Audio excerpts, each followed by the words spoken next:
Good morning everyone. Today topic of discussion is human reproduction. It's very important for the point of examination. It may get 20 marks. So we must and should understand the every point which is held in this topic. So before going to study the human reproduction, we must and should understand the common terminologies which are involved in that, because if you understand the common terminologies, it's may useful to you to understand the bigger topics one. So let's comes to the common terminologies, how much we understood the topic. See here, first of all, human beings are viviparous animals. What do you mean by viviparous? Viviparous means animals which give birth to a young ones.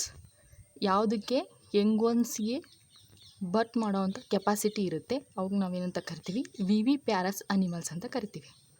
ಹೌದಾ? ಇಲ್ಲಿ cow ಇದೆ, ದೆ give birth to ಅ ಕಾಲ್ವ್. ಇಲ್ಲಿ ಎಗ್ಗಿಗೆ ಬರ್ತ್ ಕೊಡ್ತಿಲ್ಲ, ಆದರೆ ಒಂದು ಅನಿಮಲು ಇನ್ನೊಂದು ಅನಿಮಲ್ಗೆ ಜನ್ಮ ನೀಡ್ತಿದೆ, ಅಂದರೆ ಯಂಗ್ ಒನ್ಸಿಗೆ ಬರ್ತ್ ಕೊಡ್ತಿದೆ. ಇಲ್ಲಿ ಪ್ಲಾಸೆಂಟೇಷನ್ ಪ್ರೋಸೆಸ್ ಇರುತ್ತೆ. ಫಾರ್ ಎಕ್ಸಾಂಪಲ್, ನ್ಯೂಟ್ರಿಯೆಂಟ್ಸ್ ಏನಾದರೂ ಬೇಬಿಗೆ ಬೇಕು ಅಂತಂದರೆ ಇದರಿಂದ ಬರುತ್ತೆ, ಥ್ರೂ ಅ ಪ್ಲಾಸೆಂಟ ಬೇಬಿಗೆ ನ್ಯೂಟ್ರಿಯೆಂಟ್ಸ್ ಪಾಸ್ ಆಗುತ್ತೆ. So all viviparous animals are placental animals. ಗೊತ್ತಾಯ್ತಾ? They directly give birth to a young ones. This is what we called as viviparous animals. Next comes to oviparous animals. Oviparous animals ಅಂತಂದರೆ birds example ಬರ್ಬೋದು. ನಾನು ಒಂದೊಂದೇ example ಕೊಡ್ತಿದ್ದೀನಿ, ಆದರೆ ನೀವು ಬೇರೆ ಬೇರೆ examples ಸಹ ಕೊಡ್ಬೋದು.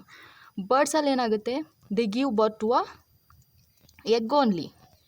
ಎಗ್ಗಿಗೆ ಬರ್ತ್ ಕೊಡುತ್ತೆ, ಆಮೇಲೆ ಅದನ್ನ ಇನ್ಕ್ಯುಬೇಷನ್ ಆದಮೇಲೆ ಆ ಎಗ್ಗು ರಪ್ಚೂರ್ ಆಗಿಬಿಟ್ಟು ಬೇಬಿ ಬರುತ್ತೆ. Production of eggs that hatch outside the body of the mother. Inside the body ಏನಾಗಲ್ಲ, ಎಗ್ ಹ್ಯಾಚ್ ಆಗೋದಿಲ್ಲ. ಗೊತ್ತಾಯ್ತಾ?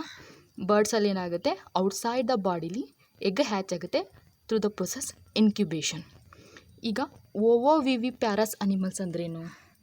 ಓವೋ ವಿವಿ ಪ್ಯಾರಸ್ ಅನಿಮಲ್ಸ್ ಅಂತಂದರೆ, ಓವೋ ಅಂತಂದರೆ ಎಗ್ ಲೇಯಿಂಗ್, ವಿವಿ ಅಂತಂದರೆ the directly give birth to a young ones. Ovoviviparous animals ಅಂತಂದರೆ ಎಗ್ಗೂ ಇರಬೇಕು, ಅದಾದಮೇಲೆ ಅದು ಯಂಗ್ ಒನ್ಸಿಗೆ ಜೀವ ಕೊಡಬೇಕು. ಅದಕ್ಕೇನಂತ ಕರಿತೀವಿ, ಓವೋ ವಿವಿ ಪ್ಯಾರಸ್ ಅನಿಮಲ್ಸ್ ಅಂತ ಕರಿತೀವಿ. For example, see here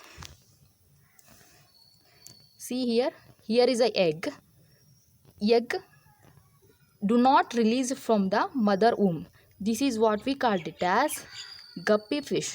This is eggs do not release from the mother womb, but it is converted into young ones. What is the difference between viviparous and ovoviviparous? Means there is no placental care. They do not take nutrition from the placenta. This is completely different. They shelter young ones only, but they do not give any nutrition. In the egg, yolk is the most nutritious thing. Yolk helpful to develop a young ones. Here is a young ones are released. Again, after certain period, young ones are released. For example, this is the one of the example for ovoviviparous. All fishes are not involved, only guppy fishes we see this kind of process. See here, embryo develop within the mother body, but they depend entirely on the yolk sac of their egg. ಎಗ್ಗಲ್ಲಿ for example ಕೋಳಿ egg ತೊಗೊಂಡ್ರೆ ಒಳಗಡೆ yellow colour ಏನು content ಇರುತ್ತಲ್ಲ, ಅದಕ್ಕೆ yolk ಅಂತ ಕರಿತೀವಿ. That yolk act as a nutritious product to the egg development. ಅದಕ್ಕೋಸ್ಕರನೇ yolk sac egg is depends on yolk sac nutrition. The young do not receive any additional nutrients from the mother. ಇದರಲ್ಲಿ ಒಳಗಡೆ develop ಆಗ್ತವೆ ಬಿಟ್ಟರೆ ಹೊರಗಡೆಯಿಂದ ಯಾವುದೇ ತರಹದ ನ್ಯೂಟ್ರಿಷನ್ನಿಂದ ಮದರಿಂದ ಯಂಗ್ ಒನ್ಸು ತೊಗೊಳೋದಿಲ್ಲ. Is this clear? Ovoviviparous is completely different from viviparous.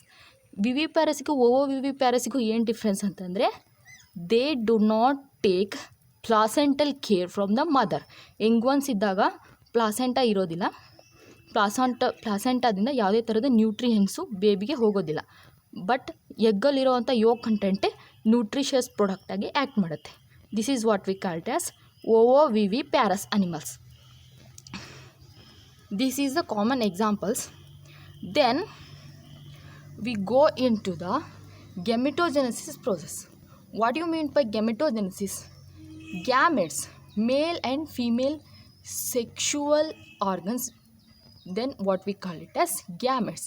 The process that produce your functional gametes. Egg, sperm. Egg is produced from the oocyte of the mother. Sperm is produced from the scrotum of the father. ಸ್ಕ್ರೂಟಮಲ್ ಒಳಗಿರುವಂತಹ testis going to produce a sperm. ಇದಕ್ಕೆ spermatogenesis process ಅಂತ ಕರೀತಾರೆ.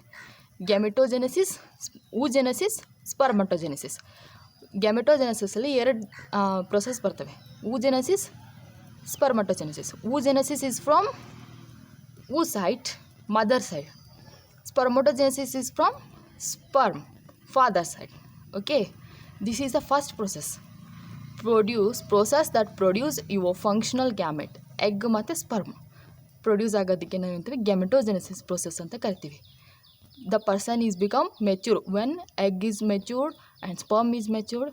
ಗ್ಯಾಮೆಟೋಜೆನೆಸಿಸ್ process will occur in the human body. Next comes to the insemination. Insemination ಅಂತಂದರೆ the sperm which move into the female genital tract and meet the egg. This is called it as insemination. Transfer of sperm into the female genital tract.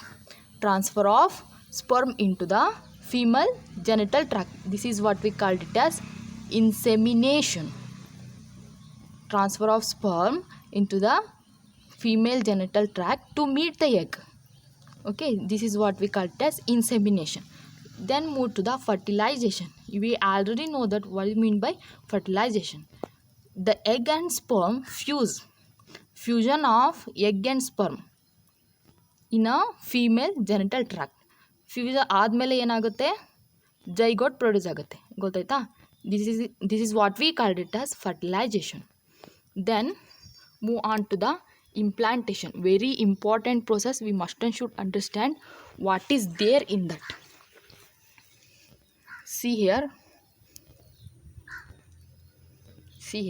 implantation. We already studied gametogenesis, insemination, fertilization. Then move into the implantation. Formation and development of blastocyst.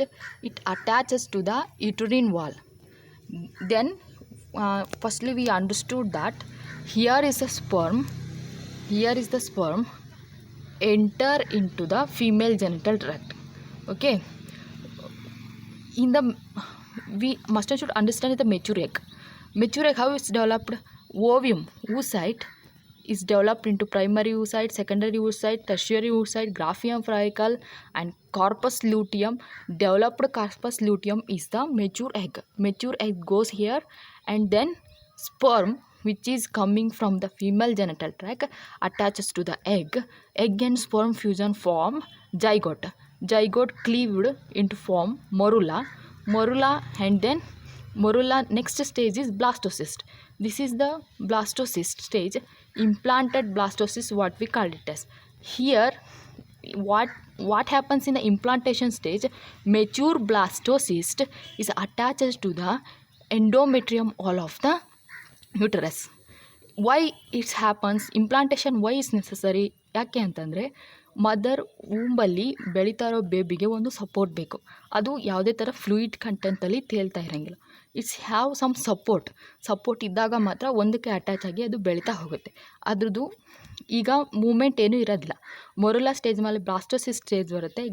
Blastocyst ಆದಮೇಲೆ gastrula ಬರುತ್ತೆ. Gastrula yolk plug stage. ಈ ಥರ stages develop ಆಗ್ತಾ ಹೋದಂಗೆ then mature egg ಬರುತ್ತೆ, mature baby ಬರುತ್ತೆ. Mature baby ಬರುತ್ತೆ.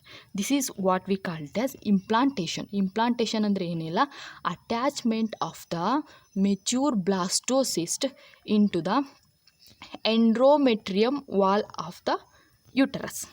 This is what we call it as implantation ಆದಮೇಲೆ ಏನಾಗಬೇಕು, ಗೆಸ್ಟೇಷನ್ ಆಗಬೇಕು. ಗೆಸ್ಟೇಷನ್ ಅಂದರೆ very easy thing. Embryonic development ಅಂತ ಕರಿತೀವಿ. ಎಂಬ್ರಿಯಾನಿಕ್ ಡೆವಲಪ್ಮೆಂಟ್ಗೆ ಏನಂತ ಕರಿತೀವಿ, ಗೆಸ್ಟೇಷನ್ ಅಂತ ಕರಿತೀವಿ. ಗೆಸ್ಟೇಷನ್ ಅಂತಂದರೆ ಇದು ಮದರ್ ಊಂಬ್ ಒಳಗೆ ಬೇಬಿ ಏನು ಡೆವಲಪ್ಮೆಂಟ್ ಆಗುತ್ತಲ್ವ, ಅದಕ್ಕೆ ಗೆಸ್ಟೇಷನ್ ಅಂತ ಕರಿತೀವಿ. ಗೆಸ್ಟೇಷನ್ ಆದಮೇಲೆ ಪಾರ್ಚುರೇಷನ್ ಬರುತ್ತೆ. ಪಾರ್ಚುರೇಷನ್ ಅಂದರೆ ಡಿಲೆವರಿ ಆಫ್ ದ ಬೇಬಿ. ಈಗ ಡೆವಲಪ್ ಆಗಿರೋ ಬೇಬಿ ಡೆಲಿವರಿ ಆಗಬೇಕು. ಡೆಲಿವರಿ ಯಾವಾಗ ಆಗುತ್ತೆ, it may takes 9 months, it may take sometimes severe cases 10 months. Okay, 10 monthsಲ್ಲಿ ಪಾರ್ಚುರೇಷನ್ ಆಗುತ್ತೆ. ಡೆಲಿವರಿ ಆಫ್ ದ ಬೇಬಿಗೆ ಏನಂತ ಕರಿತೀವಿ, ಪಾರ್ಚುರೇಷನ್ ಅಂತ ಕರಿತೀವಿ. ಈಗ ನಾವು ಏನೇನು ಸ್ಟಡಿ ಮಾಡಿದ್ವಿ ಅಂತಂದರೆ, ಫರ್ಟಿಲೈಜೇಷನಲ್ಲಿ ಗೆಮೆಟೋಜೆನೆಸಿಸ್ ಅಂದ್ರೇನು, ಇನ್ಸೆಮಿನೇಷನ್ ಅಂದ್ರೇನು, ಫರ್ಟಿಲೈಜೇಷನ್ ಅಂದ್ರೇನು, ಆಮೇಲೆ ಇಂಪ್ಲಾಂಟೇಷನ್ ಅಂದ್ರೇನು, ಗೆಸ್ಟೇಷನ್ ಅಂದ್ರೇನು, ಪಾರ್ಚುರೇಷನ್ ಅಂದ್ರೇನು. This is the main and simple concept we must and should understand before going to study the reproductive system. ಇಷ್ಟು ಅರ್ಥ ಆಯಿತು ಅಂತಂದರೆ ಮುಂದಿನ ನಾವು ತುಂಬ ಈಸಿಯಾಗಿ ಅರ್ಥ ಮಾಡ್ಕೋಬೋದು. Thank you friends, thank you so much.